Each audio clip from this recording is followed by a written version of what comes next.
everyone, I'm Marie Lockwood. Thanks for joining me here today at Cakes, Cooking and More. Today's recipe is a cocoa silk pie.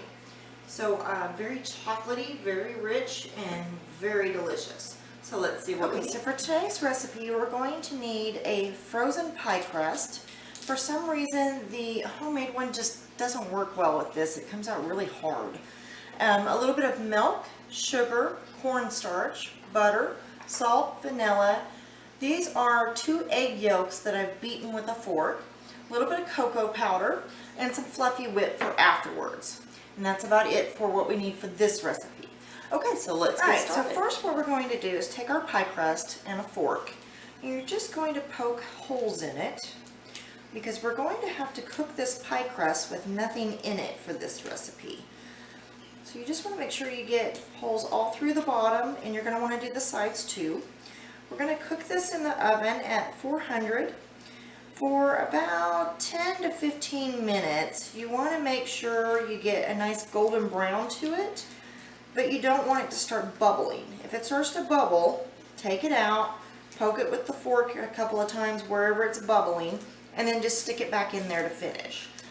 Alright, and you do want to make sure this frozen pie crust has sat on your counter for 10 to 20 minutes. You just want to make sure it's completely defrosted before you do this part.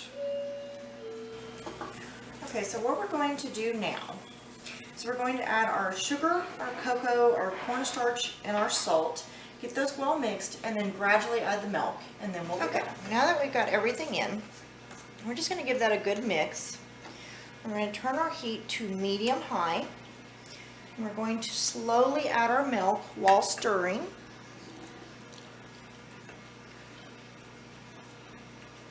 Keep that good and stirred. Kind of get everything well blended.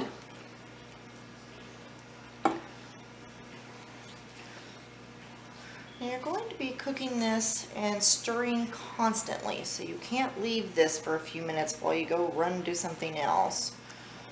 So make sure that you're ready for this.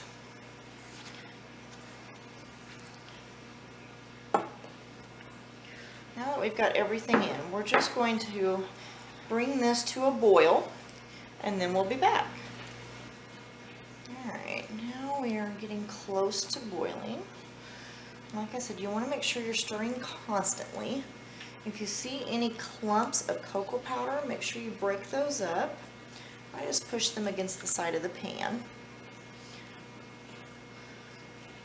And it'll start to thicken up as you go, and you just want to do it until it starts to boil.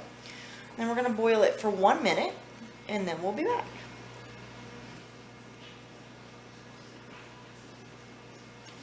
Alright, now my chocolate is starting to get thicker. It's just starting to boil. Like I said, we're going to boil that for 1 minute. And it'll be nice and thick and creamy. And you got to stir constantly or you'll get it all lumpy. You don't want lumps. So make sure that you're stirring constantly. Alright, now that it's all thick, creamy, we're going to take this and we're going to add it to our egg. And we only want to add about half. And then we just want to stir that with the egg. Get that egg mixed in well.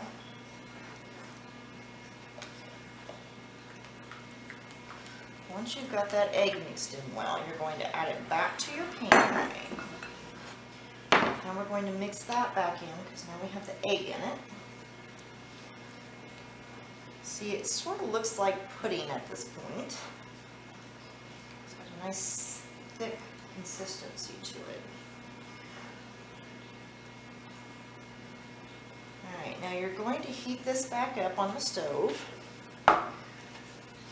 We don't need to heat it a lot. It's already pretty thick. Like I said, it'll be about the consistency of pudding at this point. And you want to turn your heat down a little bit. You just want this to gently heat up. and then we'll be back in a minute. All right, so we've got this to start to bubble again. We're going to turn our heat off and remove that.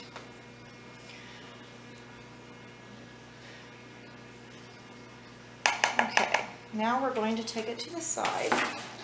We're going to add our little bit of butter, and you do want softened butter, and our little bit of vanilla. And you're just going to give that a nice mix until that butter is all melted in there. And the vanilla is all stirred in. See, it's a nice creamy, there's no lumps. You don't want lumps in there. All right, now take your cooled off pie pan, and you're just going to pour that in. And this just makes one pie, guys. So you get that all poured in there. All right, now at this point, you're just going to take your pie and give it a tap. You want that chocolate to settle. And you're just going to take some saran wrap, plastic wrap, whichever one you call it. You're going to put that on top and just sort of press down. Kind of helps flatten it out a little bit. Alright, then you're just going to wrap it around the edges. You're going to put this in your refrigerator to cool. And you want it completely cool, so probably at least an hour. And then we'll be back. Okay, so now that our chocolate cream pie is done, I've just put a little whipped cream on top. And that is about all that we have today. So thanks for joining me here today at Cakes, Cooking, and More. I'm Marie Lockwood. Have a great day.